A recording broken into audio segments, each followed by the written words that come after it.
What's up, champs? Welcome to another episode of the Short Shifts Fantasy Hockey Podcast, brought to you by Keeping Karlsson and hosted by two guys who, unlike John Tortorella, knew before today that Tony DeAngelo was not good at defense. If you don't know what I'm talking about, check out what Charlie O'Connor had to say on Twitter, and then the entire analytics community had kind of a collective head-splosion, basically saying, I guess his defense propped, his defensive partners propped him up in Carolina, made him look better than he was, but like, come on, man, give me a break. Anyway, we are your twice weekly check-in, between the ginormous Sunday evening episodes of Keeping Karlsson, designed to keep you up to date with fantasy news, takes, and analysis all through the fantasy season. We are coming live to you on Twitch at twitch.tv/keepingkarlsson. And I'm your host, Louis Ezekiel, and we are joined by the Gretzky of goalie starts, the Hercules of healthy scratches, Shams Benamor. Shams, how are you doing on this fine Thursday evening? If you ignore my couple points right now, I'm doing pretty well. So, and the funny thing, just to add on that wonderful Tony DeAngelo stat, I'm not sure where it came from, but someone made sure to tweet out that Tortorella said he wasn't disappointed.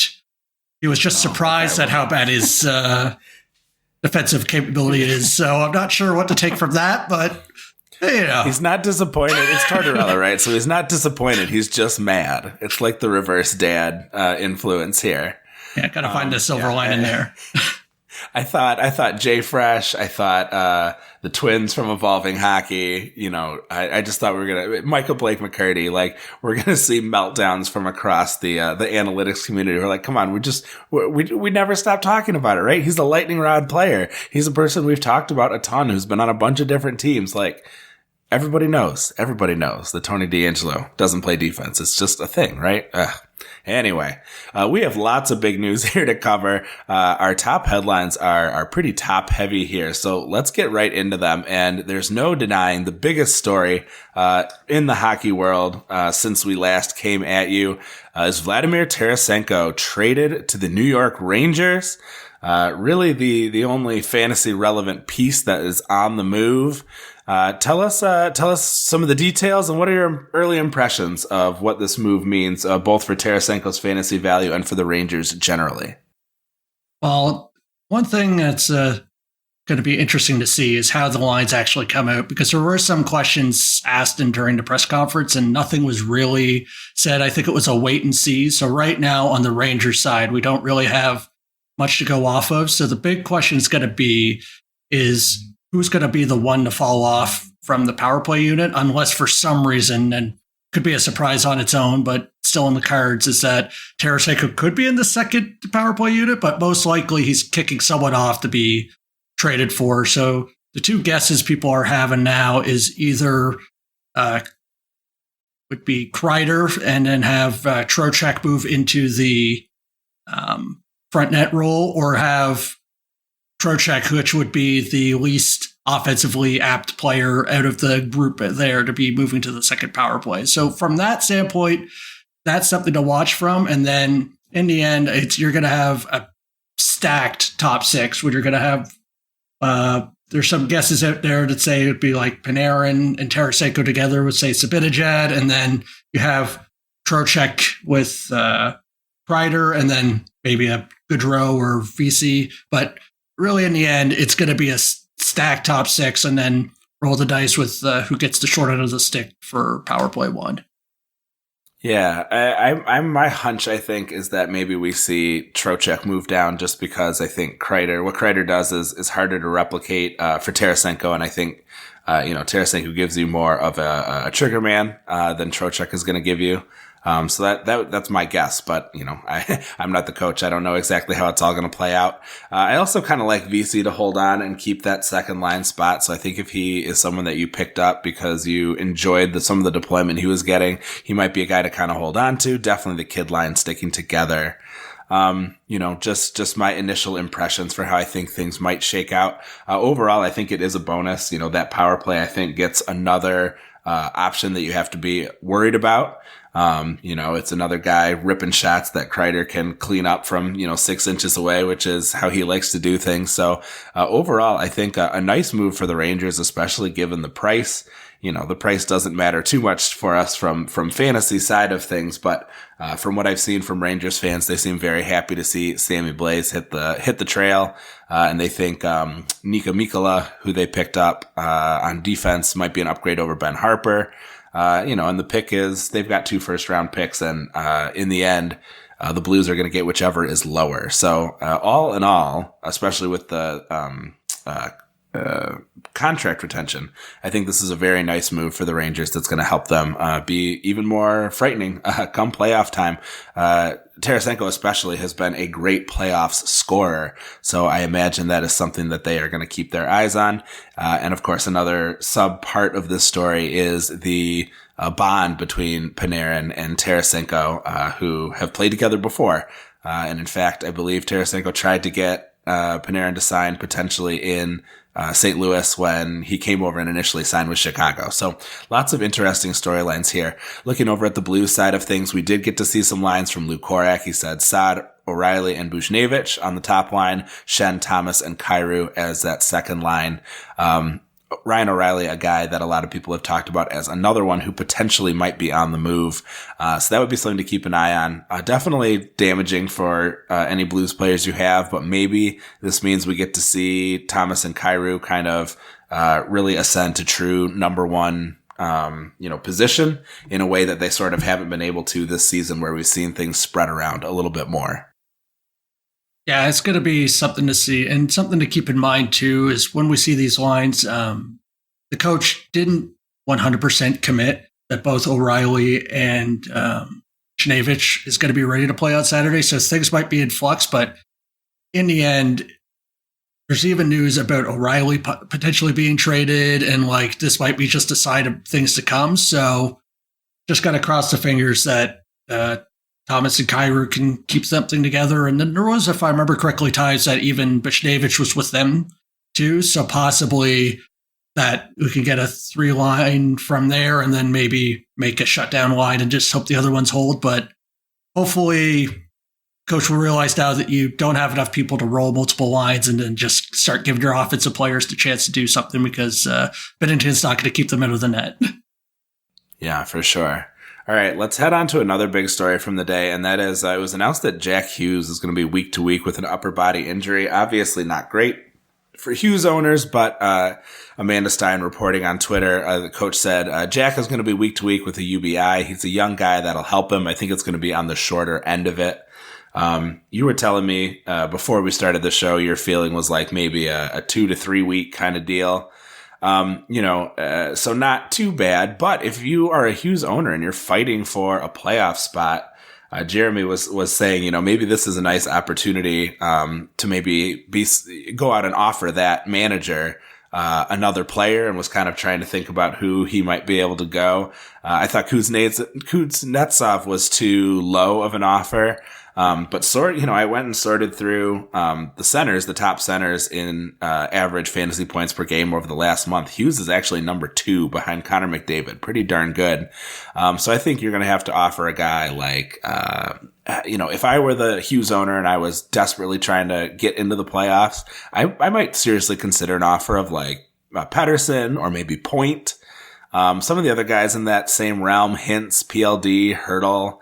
I don't think that would do it for me. It's too, I think you maybe just try to fill from free agency and see what you can do. But I did think that was a really interesting question that, if you are in that situation where the Hughes owner is right on the bubble, they might be ripe for you to be able to pluck a star player from them for lower than you would have to pay normally.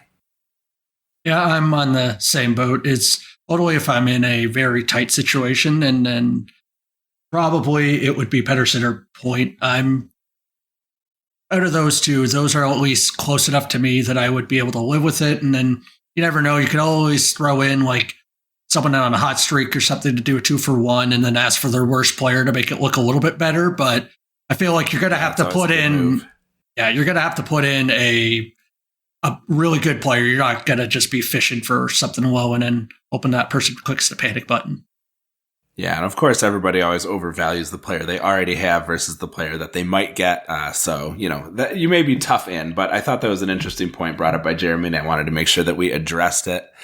Some other quick injury and ouchery news. Cale Makar, we actually talked about mid-show last time, getting hit in the head and taking some time out, but he came back to the game. Well, it turns out he is going to miss Thursday night and Saturday at a minimum. This put Taves, Devon Taves as the top power play guy, and Girard and Byram both playing on the second unit. So 3 guys that we talked about last show, all seeing that increased opportunity with Taves getting the best of it. Another kind of defenseman injury, and this one was kind of a surprise here, was that Rasmus Andersson was riding his scooter when he was struck by a car in Detroit. Really unfortunate situation, obviously. Make sure you're being careful out there. Always wear your helmet, folks. Luckily, the injuries were pretty minor, and he's considered day-to-day. He was in the hospital pretty late last night, and I imagine that threw off his routine. So no surprise to see him miss the game in Detroit here today. My guess would be we'll see him back pretty soon. But in the meantime, Mackenzie Weegar got onto the first power play. I did see something that he was hurt and headed to the bench. But I don't know any details about that. So that may be something to keep an eye on. It's possible that we could see Saturday that a third string power play 1 guy is going to be in there. So just something to keep your eye on. One last little bit of news. We did see Austin Matthews skating today. He's about 2 weeks into his approximately 3-week timeline. So another guy who may be making a return before too long, but keeping an eye on that. Obviously good to see him skating. If it wasn't someone quite so important, we probably wouldn't bring up just the skating, but he's was going as a top 3, top 4 pick in almost every league. So worth bringing up there. How about, we talked about this a little bit on the last show too. What's going on in the top line in Florida, Shams? So it turns out that Barkov is missing his bobblehead night tonight and is going to be missing the game. So from what I've been hearing is that it's nothing serious, but I think what it is kind of an odd situation with how far the Panthers are in the power play situation, into the playoffs right now, is that basically what they're saying is that they just want to give them a day or 2 off and make this a short-term thing instead of a multi-week thing, which is surprising when you see how many people are playing with injuries nowadays. So I feel like it's going to just have to lick your wounds and have him out for this game today. But honestly, I feel like it's one of those things to just watch the morning skate of each day and see if he's going to be back. So right now, without him, it's Luosterainen taking that spot. And I know that he got a point, but I'm not sure if it was actually them together or if it was in another situation. And he's had some point streaks in the past. So not sure if I'd be rushing to get him, but I wouldn't call it such a large decline in value for, say, Reinhardt and the rest of the line, where just going to have to wait and see, and hopefully Barkov comes back sooner rather than later. Yeah, I think I imagine we'll see Barkov back before we see Matthews or Hughes, as long as we're talking about these kind of high impact players. I realized I went through this a little fast. I did want to say with Hughes, I do think, that's the kind of injury that reduces the effectiveness of the whole line and the power play unit. So, similar to Barkov, similar to Matthews, just kind of a letdown generally. It does probably mean that the Devils are going to lean a little harder on that Hischier-Bratt line. So that could be good for them in the short term, but I think it does hurt them a bit on the power play to lack that guy. And then the third guy on that line is Andre Palat. He's a guy we're going to talk about in a little more detail towards the end of the episode. Elon wanted to talk about him specifically, no doubt because he picked him up in the Keeper League that we are all in together. So that'll be one to discuss. One more before we head into a short break here. An update from Seattle. So, Jeremy, this one's for you. Burakovsky moved to injured reserve, reportedly is week to week. So we got a little bit more clarity on his injury situation. And then Justin Schultz came off IR. An interesting one, I think, for, I picked him up just because he was a guy that I knew I could get 3 games from in the last 4 days of the week. Hasn't done a whole awful lot, at least last I saw.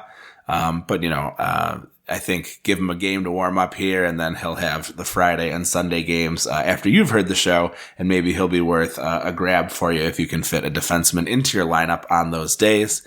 A guy who's done a little bit of scoring. He's had some multi-point outbursts, so not getting a ton of minutes, but, someone who I think is kind of interesting, just because, we've seen the whole depth chart of the Kraken seems to be on people's rosters right now, because of their enviable schedule. I imagine a lot of those baby Kraken will be thrown back. You can't take them, especially during spawning season. So, the little ones will end up back in the water. But the ones who maybe put on a bit of a show here in these last few games might be worth holding on to for a little longer.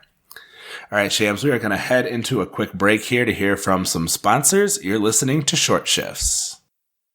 Welcome back to Short Shifts. Shams, tell us a little bit about what's going on in the crease for the Maple Leafs. This one hurts because I was waiting for this inevitability and I got impatient just before it ended up happening. I'll explain more once you say a little bit on this piece. Sadly, Murray is back to being Murray again.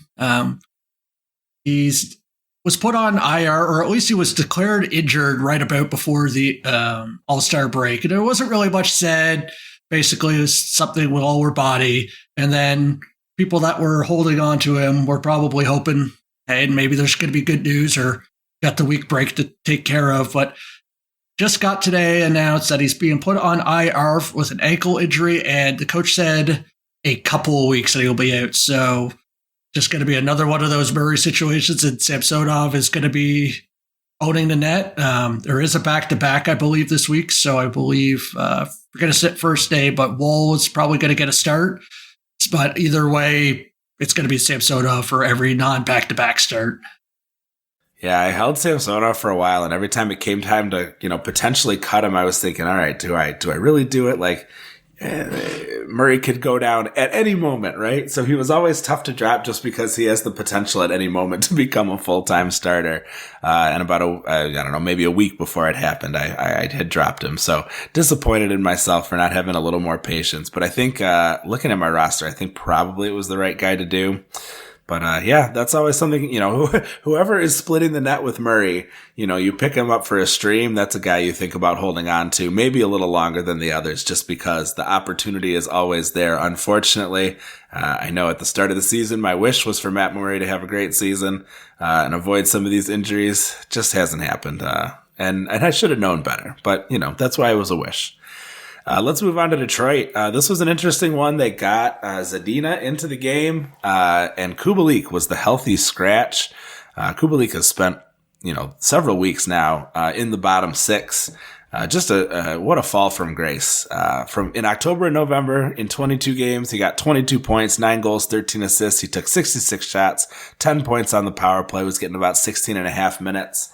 Ever since December, January, February, in 27 games, he has 12 points, 49 shots, 5 power play points, and is getting about 13 minutes. So, just went from being one of the hottest commodities at the start of the season to being a real drag on your roster.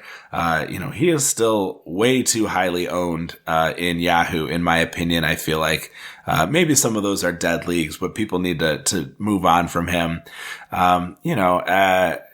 Jeremy was saying, potentially is this like an effort or attitude issue? Like, why can't this guy stick when he's had a 30 goal season? He bounces around on these 1 to 2 year contracts, kind of like an Alex Galchenyuk, starts in the top 6, falls down to the 4th line. It's been interesting. The Red Wings have taken some chances on guys who follow this pattern. Jakub Vrana, jumps to mind in this same situation.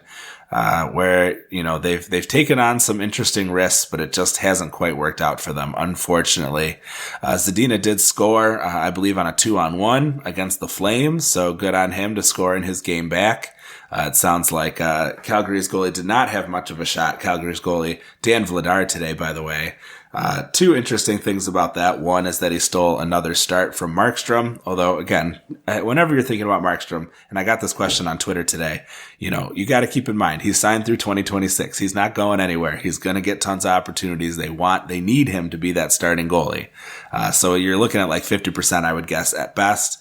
Also, Vladar starting for Star Wars Night. And of course, name very close to Vader. People love to make that comparison. So that's what we got there. Man, we still have some more outries to talk about. Run us through some of these other extra kind of quick outry notes that we collected here. So, mentioned this earlier when talking about the trades, but it looks like Butch and Ryan O'Reilly are close to coming back. Good chance they'll be back on Saturday, and if not, it would be very soon. We got news that Tage Thompson is probably in a good position, same boat as them. If he doesn't make it for the Saturday start, it'll be very soon. And then, oddly enough, it's a weird mix of, not sure if it was injury or airplane or both, but Jake DeBrusk, it was scheduled to be practicing today, but somehow had a airplane scheduling issue with a canceled flight and was unable to make it. And now they're talking about him possibly not making it to either the game, which is on Saturday. So I have a feeling that maybe they're just using it as an excuse to give him another day, but either way, coming back soon. And then lastly, we got Duclair, who's in a no-contact jersey, but still nice to see him at least practicing out there. And then I think there's discussion, at least it was on the Tuesday show or earlier on the Sunday's show, that they still have to do some cap dance. So we'll have to see what happens. But he seems to be at least getting close to getting onto the ice. Yeah, I think that'll be exciting, and definitely interested to see if he makes it onto the top line or if they figure out some other way to get him into the lineup or move him along. All right. And one thing I wanted to add about the DeBrusk thing, honestly, it's disappointing. I think DeBrusk owners would love to be able to get him in, but not the worst day, obviously, to miss. Saturday's a pretty packed schedule, so in all likelihood, you've got someone else you can drop into that slot, and then maybe while he stays on IR, you might be able to maneuver someone in for a Friday, Sunday. So, not the end of the world there, I think. We got a nice take on Twitter from Paul Kent, who is a great follower and who oftentimes has some really interesting insights for us.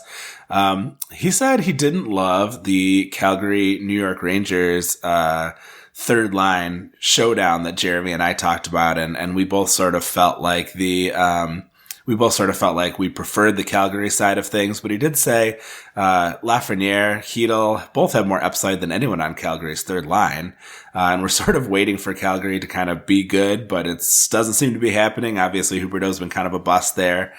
So he said, I have more confidence rest of season for players in Gallant's system rather than Sutter's. It'll be interesting to see how things go moving forward. I'm definitely kind of now have them as kind of in a battle in my mind. I'll be watching those points. All three of the kids line players got a point during yesterday's game for the Rangers. That would be Wednesday's game. And two of the three, Coleman and Backlund, have points for Calgary, even though they just have the one goal, at least last I checked. So I think it'll be really interesting. Jeremy suggests that Brian and Elon talk about it in some more depth on the Mega Show as we have the battle of the hot third line. So I'd be interested to hear what the boys have to say on the big show as well. So we'll see how things turn out. So one thing that'll be interesting to see is that that we're going to see Tarasenko tomorrow. So it'll be interesting to see how the lines get played out if they start having a really stacked top two lines, if that ends up playing potentially and lowering the kids' lines minutes into different situations. So that's going to be something we'll have to keep an eye on. I don't think they'll totally tank in ice time, but they might not be getting as favorable situations if we're going to have such great two lines to be taking all the offensive snaps. Yeah, that's a good point. I hadn't sort of considered that. I'm still adjusting to tank in New York talk. So yeah, that does make a considerable difference. We'll have to see how the ice time plays out. Absolutely. One last player that we wanted to bring up, Elon, I mentioned this before, wanted us to talk about Andre Palat. He's on line one. He's getting power play one time. Is it time to jump on this guy? He's got the nice deployment. He's been scoring from that spot. He's up to 6 points in 5 games with 2 assists here in a game that just went final 3-1 in favor of New Jersey. Again, like we said, it hurts to lose Hughes, but there is talent to play with for sure. I definitely like Palat. I would definitely grab him if he were available. Obviously, with the Sharks that we're playing with right now, not too widely available in Cupful, but a player that I would definitely be interested in if you've got him available. All right, folks. Well, thanks so much for listening here tonight. Please be sure to give us a follow at Short Shifts KK. You can find Brian and Elon at Keeping Carlson. Definitely recommend you follow at Game Day Lines, at Game Day Goalies, at Game Day News, NHL, all organized nicely at GameDayTweets.com. Visit that site and the other great sites we use to research our episodes at Yahoo, Frozen Tools, and Natural Stat Trick. Our intro and outro music was created by Pat Roach. John Reed is our digital media producer, and until we see you next time, play smart and keep your shifts short.